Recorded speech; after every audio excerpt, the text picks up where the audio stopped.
You were about to quit, your lungs were empty. Your legs were gone. And the finish line was nowhere in sight. But there is a moment, runners know it, when the body that had nothing left suddenly finds something, the second wind. And God is your second wind. If this sound reached your heart, hit subscribe. More music like this drops every week. Mile 23 and my body said we're done. There's nothing left inside the tank to burn. My lungs were screaming, my knees were buckling, and every muscle begged for the return. The voice in my head said, stop, sit down. Nobody will blame you for quitting at this stage of the race. But somewhere between giving up and falling down, a second wind hit me in the face. Not from my training, not from my diet, not from any reserve I had stored inside my frame. The second wind came from somewhere outside of me, and it didn't even have a name. It filled my lungs with air, I didn't breathe it, moved my legs with strength I didn't own. And the mile I was about to die on became the mile I ran faster than any I had known. For those who hope in the Lord will renew their strength, and they will soar on wings like eagles tonight. They will run and not grow weary, they will walk and not be faint. The second wind is the light, the second wind. When everything in me said quit, there's something outside of me said keep going. The second wind. Strength I didn't earn, filling lungs that were done and not showing. Mile 23 should have been my last, but the second wind turned it into my fastest stride. The second wind. God breathes into the empty lungs of the ones who almost died. The second wind, not from training, not from reserves, but from the breath of God Himself. The second wind. Supernatural strength pulled off the shelf. Elijah ran from Jezebel until he collapsed under a tree and said, God, let me die, I've had enough today. But an angel touched him and said, get up and eat. And the food gave him strength for a 40-day highway. The second wind didn't come from Elijah's willpower. It came from an angel and a cake on the coals. And the God who sends second winds sends them through unexpected channels and unexpected roads. You are at your mile 23 right now. The tank is empty, the body is done, and the mind has checked out. But the second wind of God is about to fill your lungs with a fresh shout. The second wind. When everything in me said quit, something outside of me said keep going. The second wind. Strength I didn't earn, filling lungs that were done and not showing. Breathe again. The wind is coming. Breathe again. Your legs are running. Not your strength, but His breath. The second wind conquers death. Second wind. Second wind. Breathe again.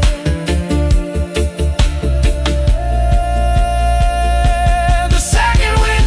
I was one step from quitting when the breath of God entered my empty lungs and I started running again. Second wind. And the strength that carried me past mile 23 was not mine, it was heaven's oxygen in my vein. Out of every moment I was about to quit, and my body had nothing left to give the race. Out of every collapse where I hit the ground, thinking this is where the story ends, in this place. Out of every empty lung, every dead muscle, every finished thought that said you're done tonight, God breathed the second wind, and I ran faster than I ever ran into the light.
God is a circle from everlasting to everlasting, an unbroken round. His mercies are new every morning, and every morning connects back to the morning before like a ring.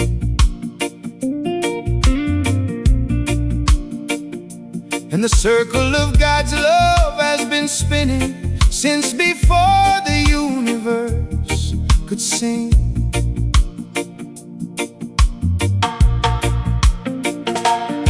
Abraham received the promise, and the promise passed to Isaac, and Isaac passed to Jacob, and the circle kept turning. And the same promise that started with one man in a tent is still alive and still burning. You are standing inside the circle tonight, not at the beginning, not at the end, but in the middle of an eternal flow. And the faithfulness that reached Abraham is the same faithfulness reaching you right now as you grow.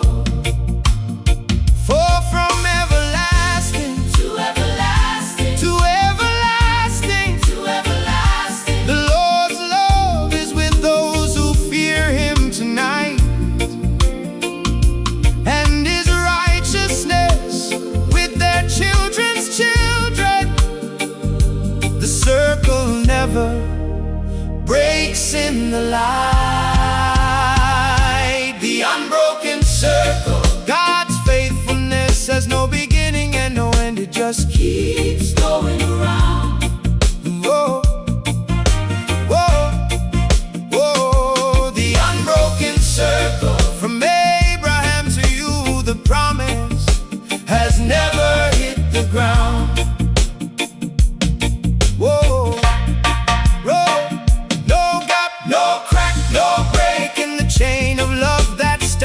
Before time began its spin, the unbroken circle, and I am standing right inside of it, looking in. The unbroken circle. His mercies are new every morning, and every morning is connected to the last. Oh, the unbroken circle. The faithfulness of God is unsurpassed.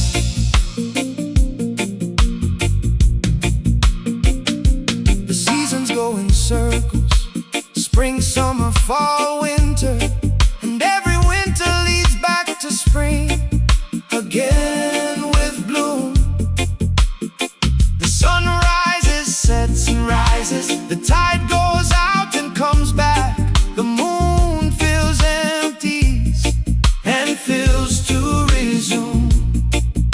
God designed creation in circles because circles never end, and everything God does is eternal by design.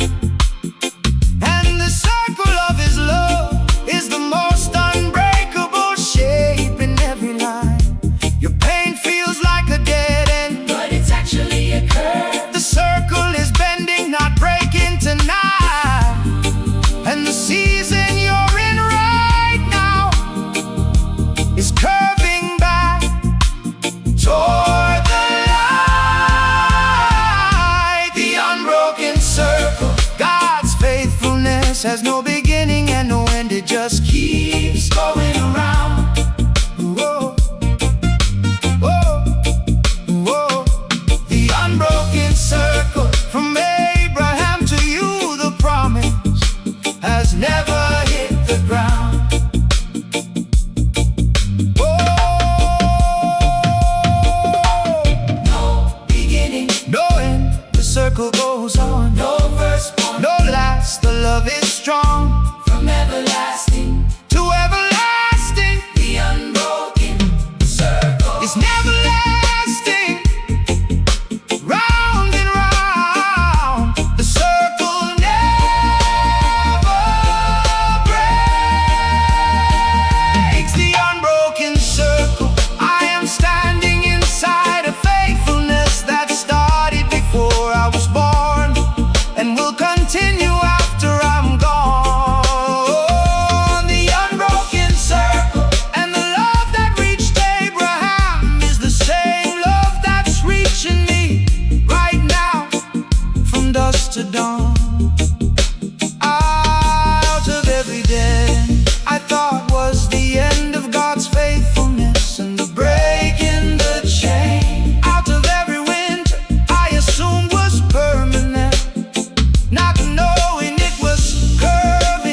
circle is unbroken.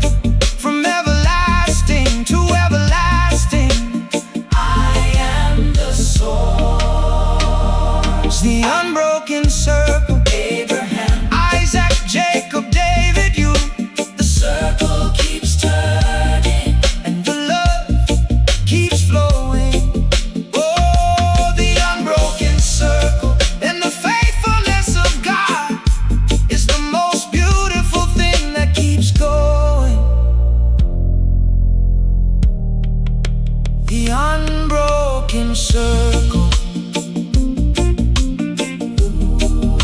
The unbroken circle, it never breaks.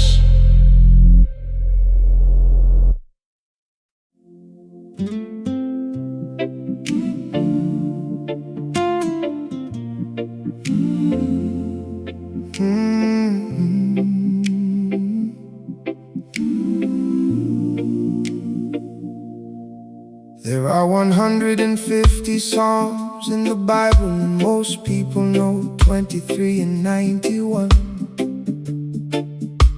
and maybe a few more. But there are Psalms that nobody preaches, nobody quotes, nobody prints on a coffee mug or hangs on the door. Psalm 88 is the darkest psalm. It ends in darkness with no resolution and no happy ending at the close. And the forgotten psalm is proof that God included your worst night in His book, and nobody knows. The forgotten Psalms are the ones written for the 3 a.m. moments that nobody talks about in church. On Sunday morning, the Psalms that say, God, I'm drowning, and the last line doesn't say, but then He saved me. There's no adorning. God didn't edit out the dark Psalms.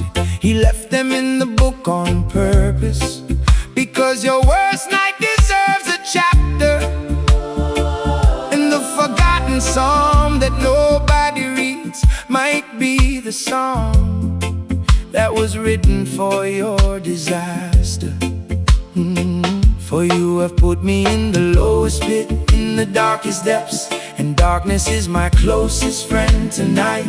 Psalm 88 ends in darkness, and God published it anyway, 'cause even the darkest night deserves to write the forgotten psalm. Somewhere in the Bible there is a psalm that was written for my sad worst night. Oh, the forgotten psalm, the one nobody preaches, but the one that fits my darkness right. Not Psalm 23, not the green pastures, not the still waters, but the pit and the dark, the forgotten psalm. God included my worst moment in His book and left His mark. The forgotten psalm. The dark chapters weren't edited out, they were published on purpose for me. The forgotten psalm, because even the darkest night has a page in eternity. David wrote psalms of triumph and psalms of terror, sometimes in the same week of his complicated life. Psalm 22 begins with, my God, why have you forsaken me? The same words Jesus screamed in His strife. The Psalms nobody quotes are the Psalms that give permission to be honest with God without a filter or a mask. And the forgotten Psalm says you can bring your worst to God and you don't have to ask. Your worst night is not too dark for God's book. He published Psalm 88 without a resolution for a reason, because some seasons don't end with a bow, they just end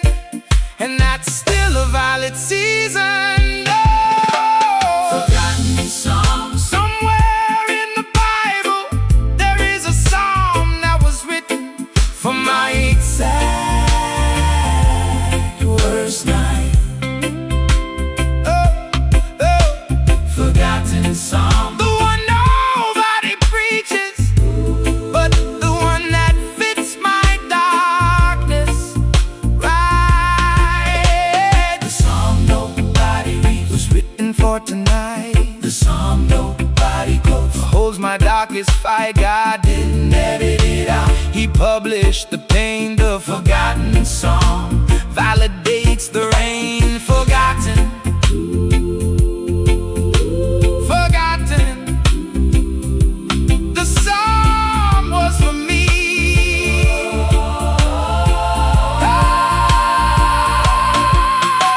Forgotten song. I found a psalm in the back of the book that nobody talks about, and it described my exact situation tonight.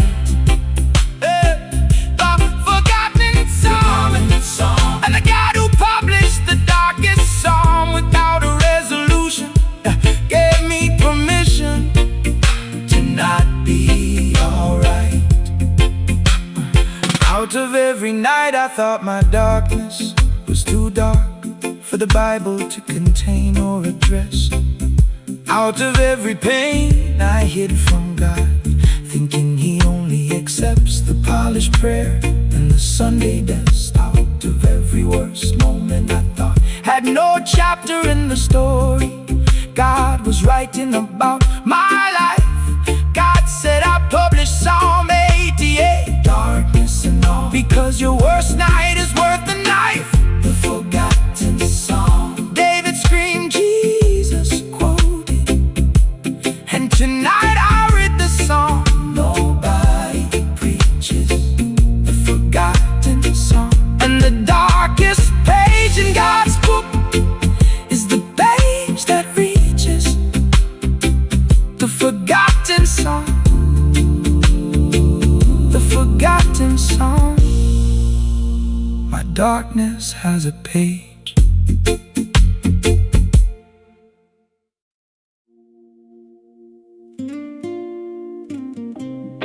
You thought it was luck. You thought it was coincidence. You thought you just happened to be in the right place at the right time. But there was a hand, invisible, moving the pieces of your life before you even woke up. The unseen hand has been working on your behalf since before you were born. Stay. The best song on this album is still ahead. Subscribe so you never miss one.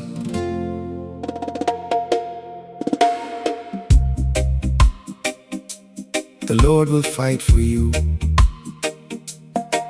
You need only to be still.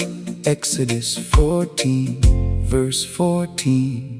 The car broke down at the exact intersection where I met the person who changed my life for good.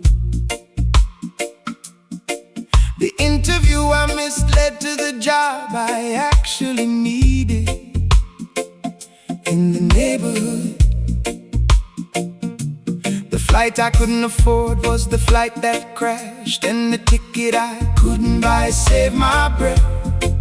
And the unseen hand was rearranging every detail while I complained about the mess. I couldn't see the hand, but I could see the fingerprints. The evidence was everywhere I looked back. The timing that I called bad luck was the hand of God pushing me off a dangerous track.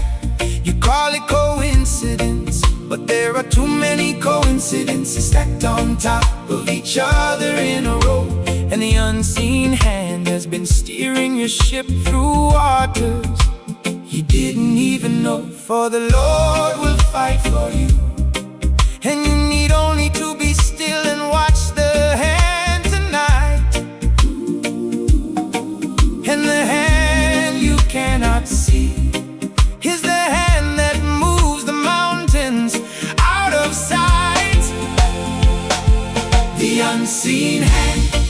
There is a hand I cannot see that has been moving every piece of my life into place. The unseen hand. What I called luck was God's fingerprints all over my face. The car that broke down the flight, I missed the door that closed before I could walk through tonight.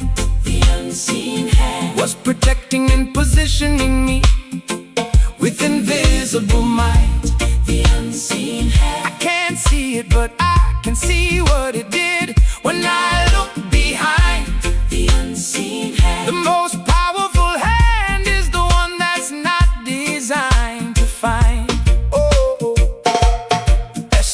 became queen through a beauty contest she didn't choose, and the king she didn't know at the start. And the unseen hand positioned her for such a time as this before she understood her part. Ruth gleaned in the field she chose randomly, but it happened to be the field of Boaz, a redeemer. And the unseen hand guided her feet to the exact field where her destiny would shimmer. The unseen hand doesn't announce itself with trumpets, it works in the ordinary details of the day. And the hand that you can't see is the hand that's been clearing every obstacle out of your way. The unseen hand. There is a hand I cannot see that has been moving every piece of my life into place. The unseen hand. What I call luck was God's fingerprints all over my face. I can't see the head, but I see the work. I can't see the fingers, I see the birth. Every closed door, every broken heart. The unseen hand was never far. Unseen, unseen. The hand was always there. The unseen hand. I am looking back at my life, and every coincidence was a fingerprint from an invisible hand I couldn't see. The unseen hand. And the God who works behind the scenes has been working on my behalf since before me. Out of every moment I credit it to luck, not knowing there was a hand moving the chess pieces before I woke.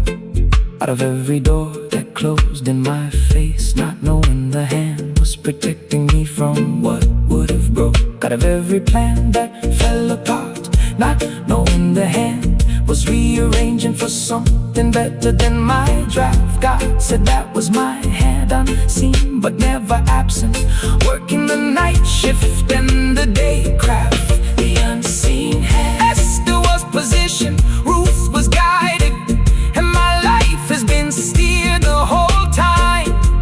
The unseen hand. The most powerful hand is the one I'll never see but always find. The unseen hand. The unseen hand. He was working all along.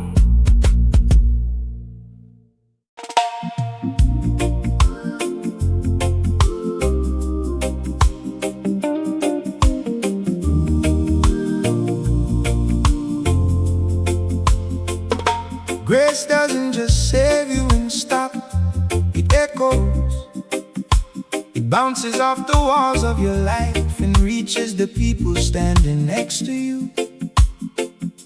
The grace that caught you when you fell doesn't stay in your hands, it flows through your fingers into everything you do.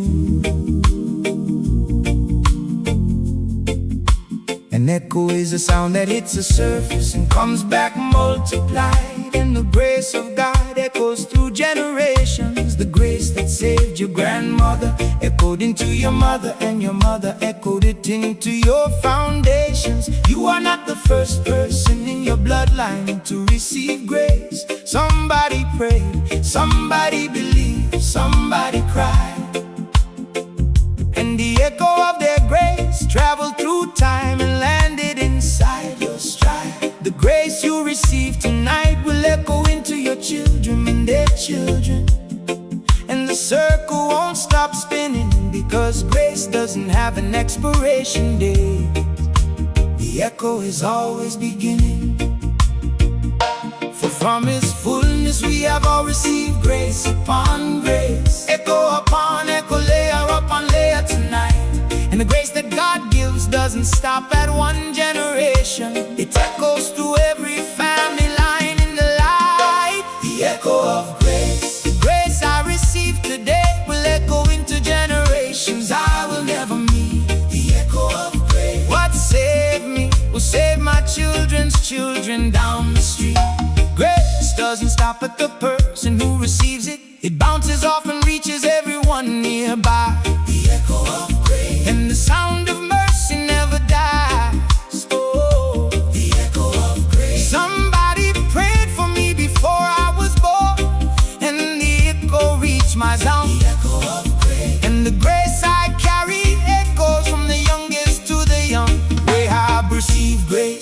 spies, and the echo of that grace reached Ruth, who was her descendant's bride. And Ruth received grace in Boaz's field, and the echo of that grace reached David the king, who wrote psalms with pride. And David received grace, and the echo reached Solomon, and the echo kept traveling until it reached a manger bed. And the echo of grace that started with the prostitute in Jericho ended with the Son of God instead. Your grace has an echo, it will reach people you will never meet, in centuries you will never see.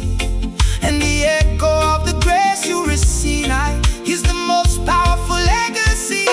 The echo of grace, the grace I receive today, will echo into generations I will never meet. The echo of grace, what saved me will save my children down the street. Grace echoes forward, grace echoes back, grace echoes through every generation's track. What saved me will save my son. The echo of grace has only begun.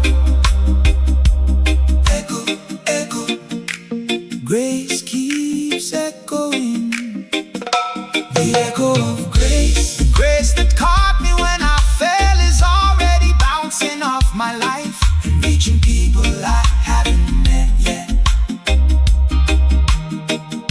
The echo of grace and the sound of mercy that saved me will echo through my bloodline without regret. Out of every moment I thought grace was a one-time event that expired after the prayer was done at night. Out of every season I received grace, but held it instead of letting it echo into the people in my sight. Out of every generation that prayed for me before I existed, and their echo reached my cradle from afar. God said, grace echo, Rahab to Ruth to David to Jesus, and your echo will travel just as far. The echo of grace, what you receive tonight will reach your grandchildren's grandchildren without a pause. The echo of grace and the sound of God's mercy is the echo that never withdraws. The echo of grace, the echo of grace, grace keeps echoing.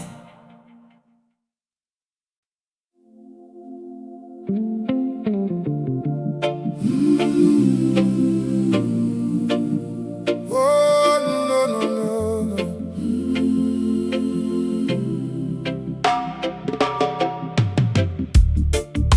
The doctor who heals your wound has never felt the pain of the cut on your skin tonight.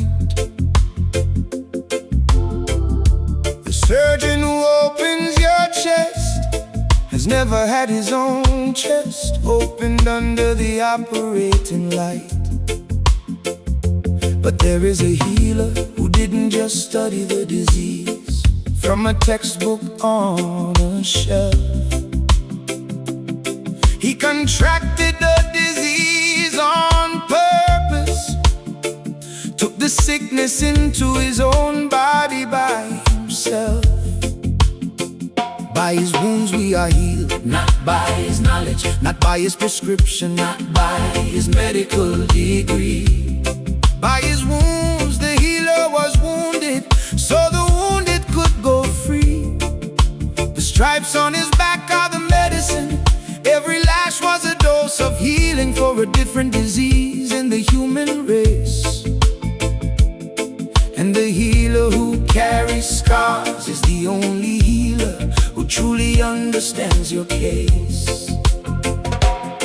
For he was pierced for our transgressions, he was crushed for our iniquities tonight. The punishment that brought us peace was on him, and by his wounds we are healed in the light. The healer's wound, the one who heals me was wounded first, and his scars are my medicine.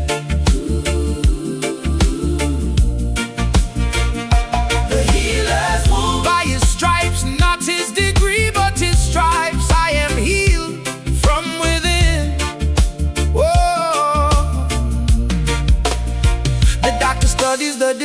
but the healer contracted it on purpose for every woman and man. The healer's wound and the scars he carries are the prescription for my plan. The healer's wound. He didn't heal from a distance, he felt every stripe on his own skin. The healer's wound. And the wounded healer is the one I place my trust in. A healer who has never been sick can sympathize but cannot empathize with the fever in your bones.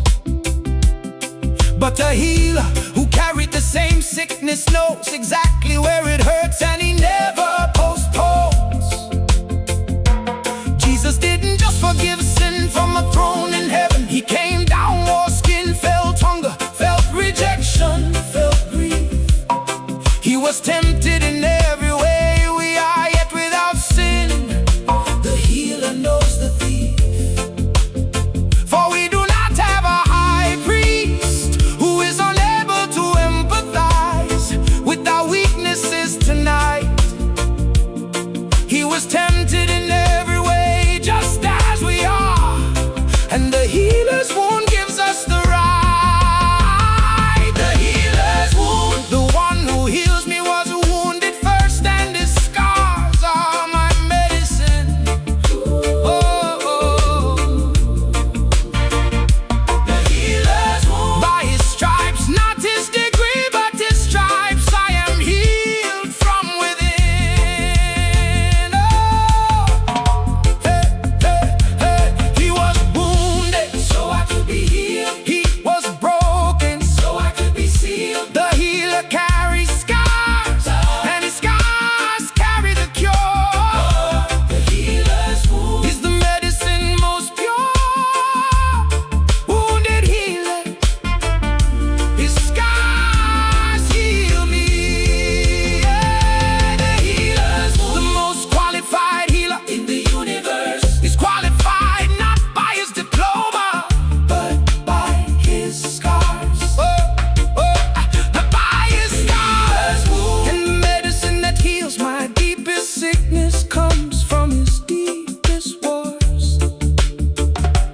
Out of every healer who tried to fix me from a distance without ever feeling what I felt inside.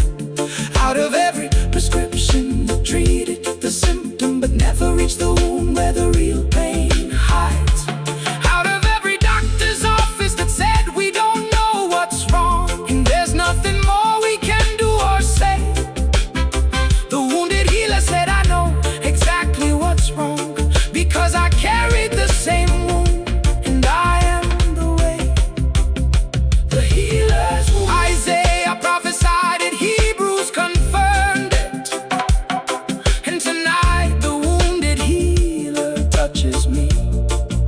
The healer's wound and the scars that saved me are the most beautiful scars in all eternity. The healer's wound, the healer's wound, the healer's wound. By his wounds I am healed.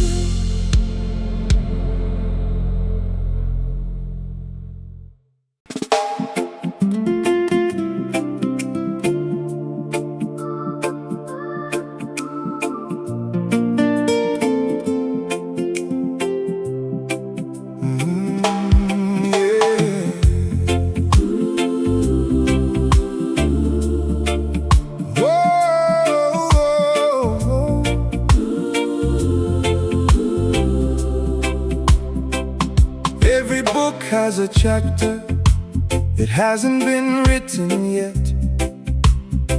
The page is blank, the ink is waiting, the pen is in the author's hand. Your story has chapters behind you, some beautiful, some painful, some you wish you could erase from the land. But there is a chapter ahead that has no words on it yet. The page is white and the possibilities are open wide. And the author who wrote your first chapter is the same author who decides what goes on the next inside.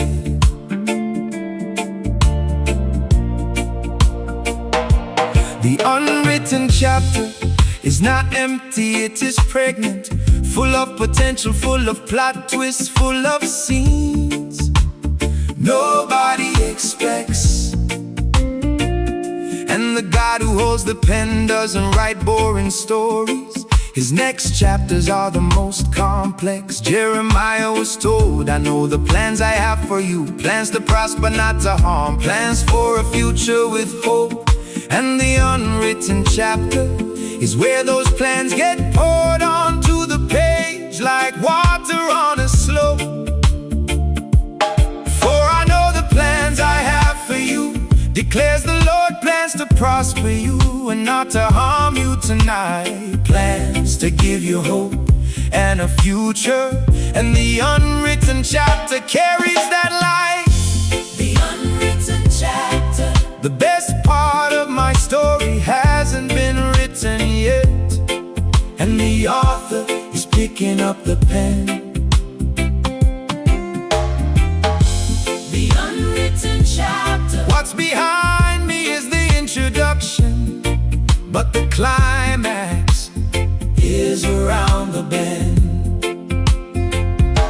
The page is blank, the ink is fresh, and the God who writes my story doesn't write tragedies that end in dust. The unwritten chapter, the next chapter is the one that carries the most trust. The unwritten chapter. I don't know what's on the page, but I know who holds the pen tonight. The unwritten chapter, and the author writes with love, not with fright. Abraham's greatest chapter was written when he was 100 years old, holding Isaac in his wrinkled arms and laughing at the sky. Moses' greatest chapter started at 80. Most people retire, but Moses was just learning how to fly. Joseph's greatest chapter came after 13 years of the worst chapters anyone could ever read. And the unwritten chapter that follows the worst chapter is always the one that carries the greatest seed. Your worst chapter is behind you, and the blank page ahead is waiting for the author to dip the pen. And the next chapter he writes might be the chapter that changes everything from now to then. The unwritten chapter. The best part of my story hasn't been written yet, and the author is picking up the pen. The unwritten chapter. What's behind me is the introduction, but the climax is around the bend. The page is blank, The pen is ready, the author is writing slow and steady, I don't know the words, but I know the writer the unwritten chapter. will make the story brighter. Next chapter, next chapter, the author is writing.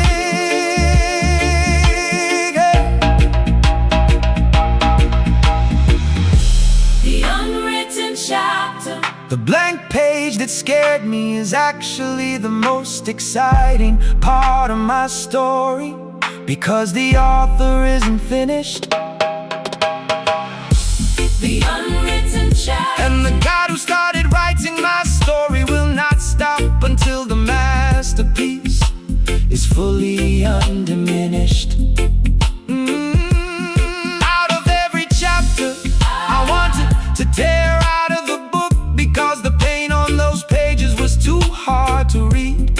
Out of every page I tried to rewrite myself, because I didn't trust the author's lead. Out of every ending I assumed was the final chapter, when it was actually just the setup for the next. God picked up the pen and said, the unwritten chapter is my best, trust the text.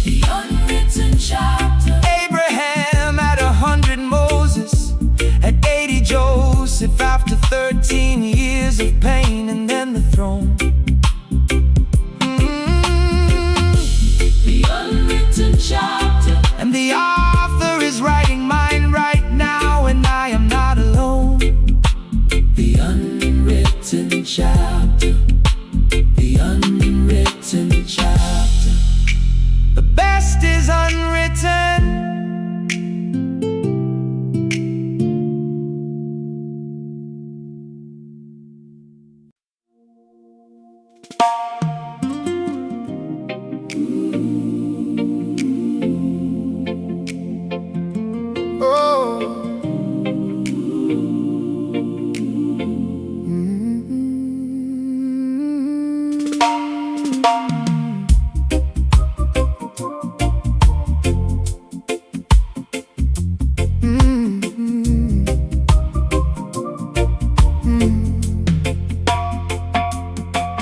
Closed fist can hold on to things, but it cannot receive anything new from the sky. A closed fist says I'm protecting what I have, because I'm afraid if I open I will lose it and cry. But an open hand, palm up, fingers relaxed, can receive everything that heaven wants to pour. And the open hand says I trust the giver more than I trust the gift I'm holding at the core.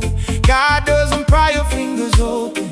He doesn't force you to release the thing you're gripping tight in the night. He waits patiently until you open your hand voluntarily and let go of the fight. The open hand is the posture of faith. It says I release what I'm holding, because the God who gave it can give again. And the hand that opens to let go is the hand that opens to receive what's coming then. For the Lord gives, and the Lord takes away, and blessed be the name of the Lord tonight. And the open hand that releases is the open hand that receives the light. The open hand, I am opening my fist and releasing what I've been gripping, so the hand can receive what's next. Oh, the open hand, a closed fist protects, but an open hand connects. The hand that lets go is the hand that gets filled. That is the paradox of the kingdom tonight. The open hand releases the doorway to the greatest heights. The open hand, palm up, fingers open, trusting the giver more than the gift. The open hand, and the release is the most powerful shift. Abraham held Isaac with an open hand on the mountain, and God provided a ram to replace the son he released. And the open hand that was willing to let go of the greatest gift was the hand that received the greatest peace. The widow of Zarephath opened her hand and gave a last meal to the prophet first before she fed her own. And the open hand that gave the last portion was the hand that received provision that wouldn't stop being sown. Your closed fist is suffocating the blessing you're holding, because blessings need air and space to grow in their flow. And the open hand creates room for God to pour new things into what you let go. The open hand, I am opening my fist and releasing what I've been gripping, so the hand can receive what's next. Oh, the open hand, a closed fist protects, but an open hand connects. Open your hand, let it go. Open your palm, watch it flow. What you release, God replaces. Open your hand and see His faces. Open your hand, open your hand, open your hand, open your hand, open your hand. The open hand, I am unclenching my fist right now and releasing the thing I've been holding so tight that my fingers are white. Oh, the open hand, the God who asked me to let go has something big awaiting in the light. Out of every blessing I suffocated by holding it too was afraid to lose what I had. Out of every gift I gripped so hard that my fist became a prison instead of a hand, and it was sad. Out of every moment God whispered, open your hand, and I said no, because letting go felt like dying inside. God said, Abraham opened his hand and received more. The widow opened her hand and survived.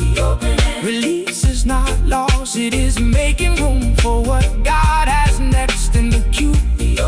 And what fills the open palm is always greater than what I let go of and knew. The open hand, the open hand, the open hand. I let go and receive.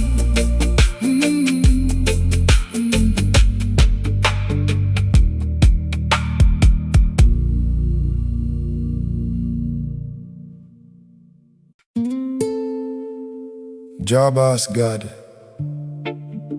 why God never answered why. Instead God answered who? Who laid the foundations of the earth? Who tells the sea this far and no further? Who feeds the ravens? The unanswered question is not a sign that God doesn't care. It's a sign that His presence is the answer. Share this with someone who needs peaceful music today. Hit like so more people can find it.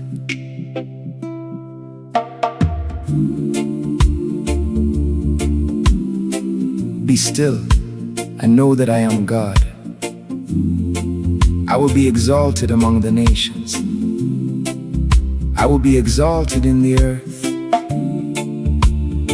Psalm 46, verse 10.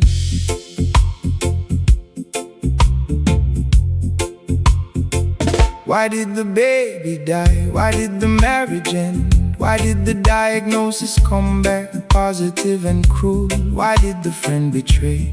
Why did the business fail? Why did the tragedy happen to the fool? These are the questions that have no answers on this side of eternity. No matter how hard you search the pages of the book, God never answered Job's why, He answered with who. And the answer was not information but a look.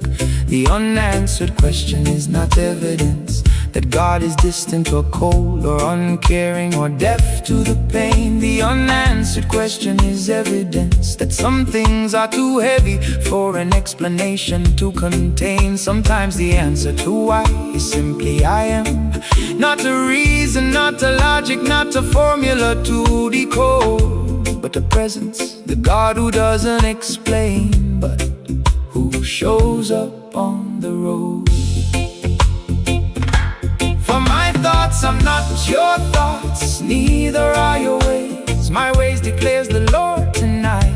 As the heavens are higher than the earth, so are my ways higher than your ways, and my thoughts than your thoughts in the light. The unanswered question. Some questions don't have answers, and that doesn't mean God isn't listening to my voice. The unanswered question. Sometimes the answer to why is simply I am here, and that is the only choice. Job asked why, and God answered who. Not explaining the suffering, but revealing the sufferer's face and name. The unanswered question. Presence is the answer when the explanation cannot be claimed. The unanswered question. I may never know why, but I know who, and that is enough. The unanswered question. The presence of God outweighs the absence of stuff. Paul asked God 3 times to remove the thorn in his flesh, and God didn't remove it. He just said, my grace is sufficient for you. And the unanswered question of why the thorn stayed was answered by the sufficiency of grace coming through. Martha said to Jesus, If you had been here, my brother would not have died. The ultimate why question aimed at God's timing and fate. And Jesus didn't explain the delay. He wept first, then he raised the dead. Presence before the explanation could translate. Your unanswered question might never get answered on the side of the grave, and that has to be okay, because knowing who is stronger than knowing why, in every single way. The unanswered question. Some questions don't have answers, and that Doesn't mean God isn't listening to my voice. the unanswered question Sometimes the answer to why is simply I am here, and that is the only choice. I may never know why, But I know who, I may never understand. but he sees me through. The question has no answer, but the presence fills the room. The unanswered question is not a sign of doom. Who, not why. Presence, not explanation. The unanswered question. I am laying my why at the feet of a God who answers with his presence instead of his explanation. Unanswered question. And the presence that fills the room where the answer should be is the deepest consolation. Out of every why I screamed at the ceiling at 3 a.m. waiting for a reason that never came down. Out of every question I demanded God answer before I would trust him again in the town. Out of every unanswered prayer that left a hole where the answer should have been placed on the shelf, God said I am, and the two words that answered nothing answered everything. I am here myself. The unanswered question. Job never got by, Paul never lost the thorn, Martha never understood the delay. The unanswered question. But all three of them found that the presence of God was enough to stay. The unanswered question. The unanswered question. The unanswered question. I know who even when I don't know why.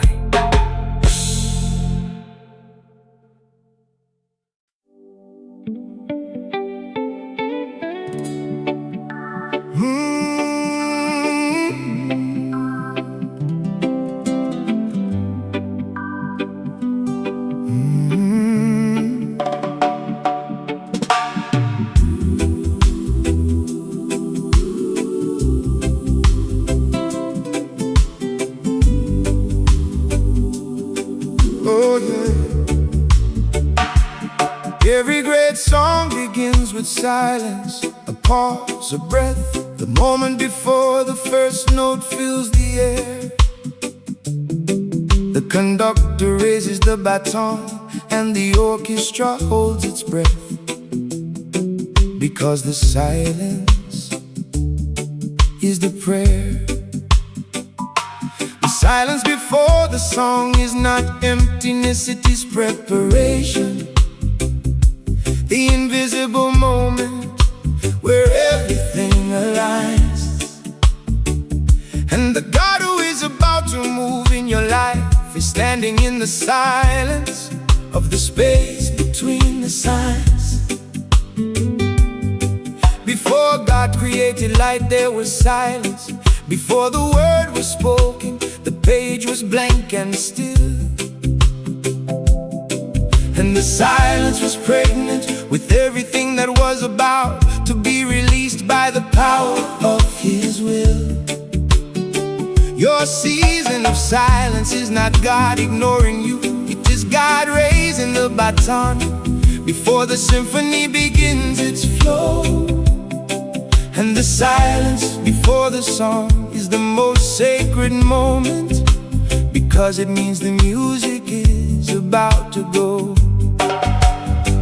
For there was silence in heaven for about half an hour. Revelation 8 verse 1 describes the pause tonight.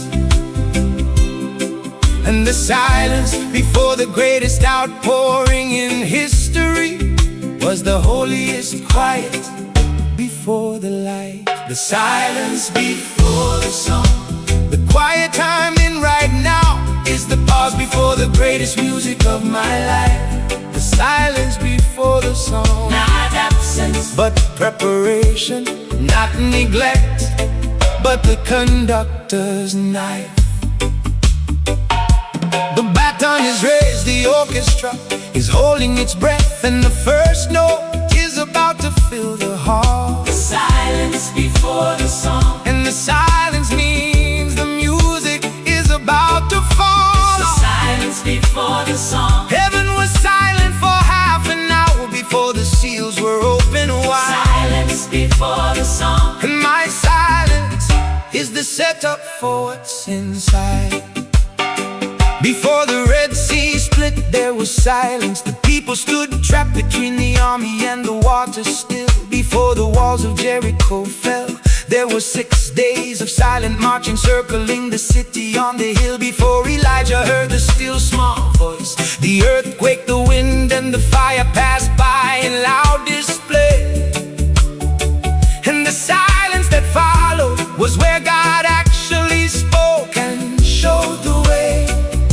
Your silence is the 6 silent laps around the wall. The 7th lap comes with a shout, but not before the quiet.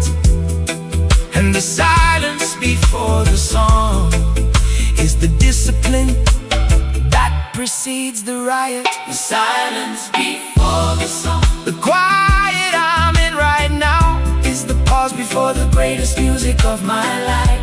The silence before the song. Not absence, But preparation, not neglect, but the conductor's knife. The baton is raised, the breath is held, oh, the silence waits. and still God has yelled, Not yet, not yet. but almost now. The silence before the song is the sacred vow. Silence, Silent, the song is about to start. The silence before the song. I am standing in the silence, and the baton is raised, and the first note is about to shake the room.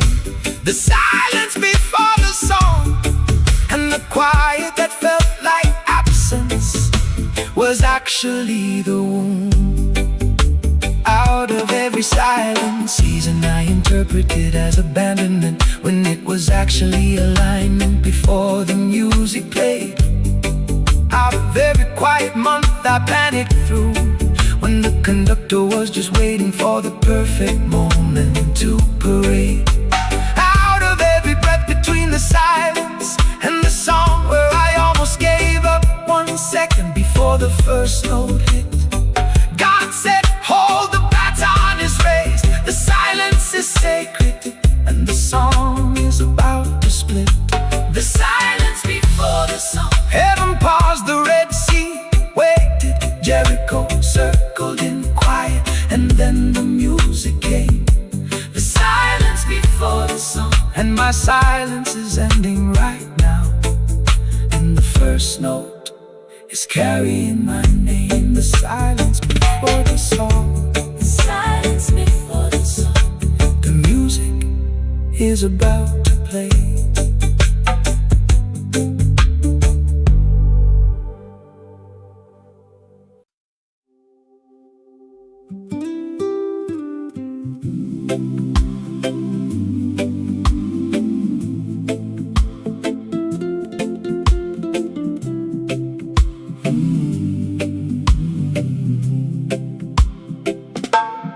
Every breath you take is a gift you didn't earn, and a loan you didn't sign for in the dark. Every heartbeat is a deposit from a God who decided to keep your engine running spark by spark. You own nothing, not the air in your lungs, not the blood in your veins, not the seconds on the clock. Every tick is borrowed time, and every talk is a gift from the one who holds the rock. Hezekiah was told by God put your house in order, because you're going to die tonight and not recover. But he prayed and wept, and God added 15 years to his life, like a bonus from a lover. 15 borrowed years, every sunrise for 15 years was a gift that the original clock didn't include. And the borrowed time that God gives is the most generous extension in any magnitude. For in him we live and move and have our being. Every second is a borrowed second on his time. And the gratitude for borrowed time is the deepest worship and the deepest rhyme. Borrowed time. Every second I breathe is a gift I didn't earn from a God I can't repay. Borrowed time. And the gratitude that rises from that truth changes the way I see the day. I own nothing, not the air, not the blood, not the sunrise, not the heartbeat in my chest tonight. Borrowed time. Every moment is a loan from the most generous light. Borrowed time. Hezekiah got 15 extra years as a gift from the throne. Borrowed time. And the time I have left is not mine, it is on loan. James says your life is a mist that appears for a little while and then vanishes into the sky.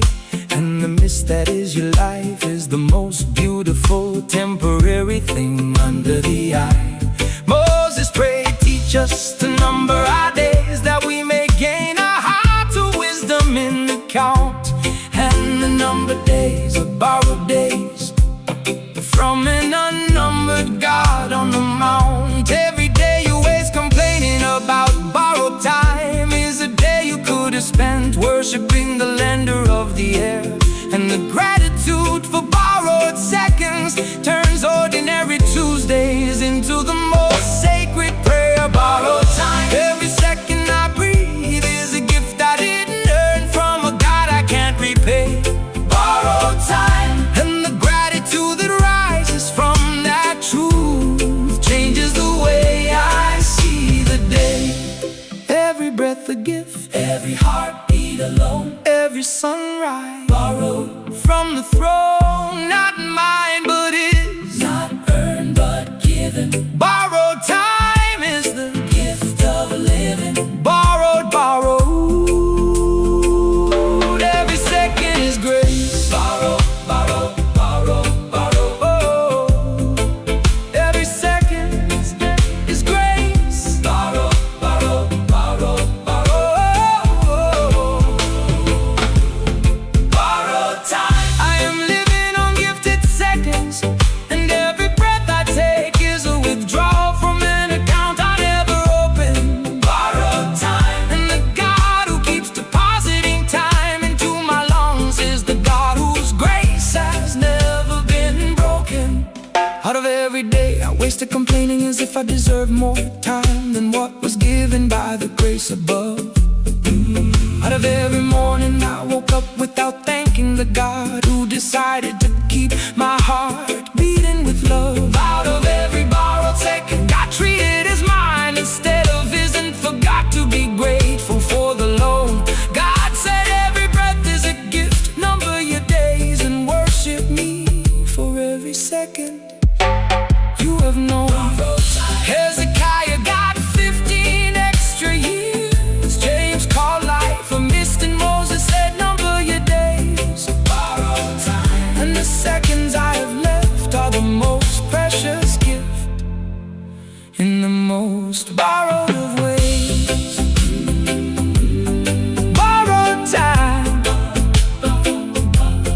Borrowed time. Every breath is a gift.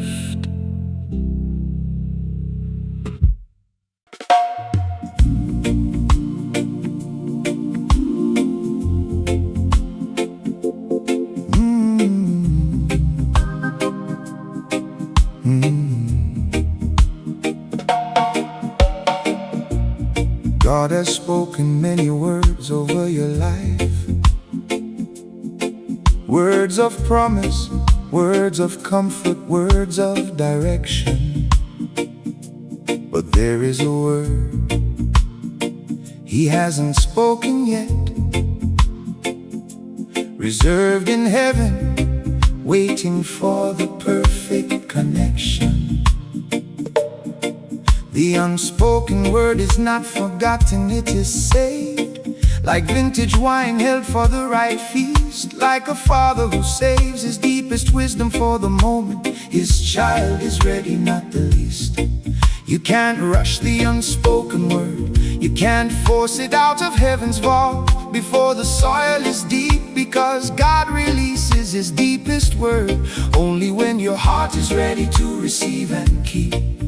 For the Lord will fulfill His purpose for me, and your steadfast love endures forever tonight. Do not forsake the work of your hands. The unspoken word completes the light. The unspoken word. There is a word God has been saving for this exact moment of my life. The unspoken word, reserved until the soil was deep enough to handle the knife. Not forgotten, not withheld, but saved like the finest wine for the finest hour. The unspoken word, and the moment He speaks it, everything shifts with power. The unspoken word, what He's already said, built the floor beneath my feet. The unspoken word, but what He's about to say will make the building complete. God told Abraham, you will have a son, but waited 25 years to speak the name Isaac aloud. The first word was the promise, but the unspoken name came with the timing and the crowd. God told Moses, I will send you, but the unspoken word was how. And the how arrived at the bush in flames. And the unspoken word always comes after the preparation, not before the claims. Your promise has been spoken, but the name, the how, the when, that word is being released tonight. And the unspoken word from God's mouth will be the most powerful sound in sight. The unspoken word. There is a word God has been saving for this exact moment of my life. The unspoken word, reserved until the soil was deep enough to handle the knife. He hasn't said it yet, but it's pressing through. The word reserved is almost due. The soil is ready, the moment is here. The unspoken word is drawing near. Speak, Lord, speak, the word is coming. The unspoken word. I can feel the weight of something heaven has been holding back, and it's about to break through the ceiling. The unspoken word. And the word God saved for this second is the most powerful word of healing. Out of every word already spoken that built my foundation stone by stone. Out of every promise fulfilled in every direction, given from the throne. God picked up the pen for one more word, the deepest one, the one He saved for last. And the unspoken word is ready, the soil is deep, and the word is vast. The unspoken word, the unspoken word, He is about to speak. My child, the second wind filled your lungs. Breathe again. The circle never broke from everlasting to everlasting. It holds you. The forgotten song. I published your darkest night because it deserved a page. My unseen hand moved every piece while you slept. Grace echoes. What saved you is already reaching your children's children. The healer carries scars because I was wounded first. The unwritten chapter at my best. The pen is ready. Open your hand. What you release, I replace with more. The unanswered question. Knowing me is the answer. The silence is ending.